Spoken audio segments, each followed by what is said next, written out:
Supreme કોર્ટમાં એક પછી એક બે બોમ્બ ધડાકા, બ્રાઝિલમાં મચ્યો ખળભળાટ। બ્રાઝિલની સુપ્રીમ કોર્ટની બહાર એક પછી એક બે બોમ્બ ધડાકા થતા અફરાતફરી મચી હતી।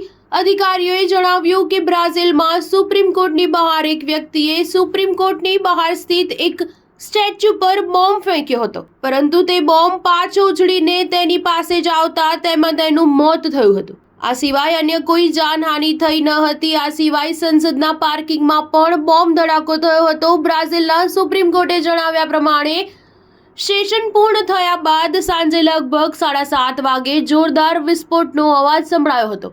આ બોમ્બ ધડાકો થતાં જ કોર્ટમાં હાજર ન્યાયાધીશો, કર્મચારીઓ અને તમામ લોકો તુરંત કોર્ટમાંથી બહાર નીકળી ગયા હતા। બ્રાઝિલના લેફ્ટનન્ટ ગવર્નર સેલિનો લિયોએ જણાવ્યું હતું કે સંદિગ્ધે પહેલા સંસદના પાર્કિંગમાં એક કાર પર હુમલો કર્યો હતો, પરંતુ તેમાં કોઈ જાનહાનિ થઈ ન હતી।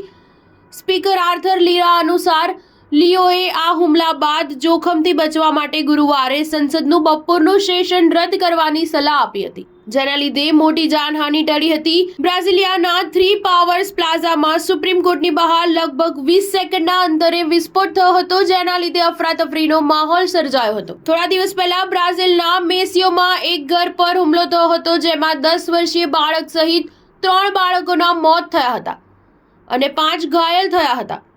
આ વિસ્ફોટના લીધે 2 માળની ઇમારત સંપૂર્ણપણે બળીને ખાખ થઈ હતી, જેમાં 20 અપાર્ટમેન્ટ હતા। સ્ટાર ન્યૂઝ 7 હંમેશા સચ્ચાઈની સાથે।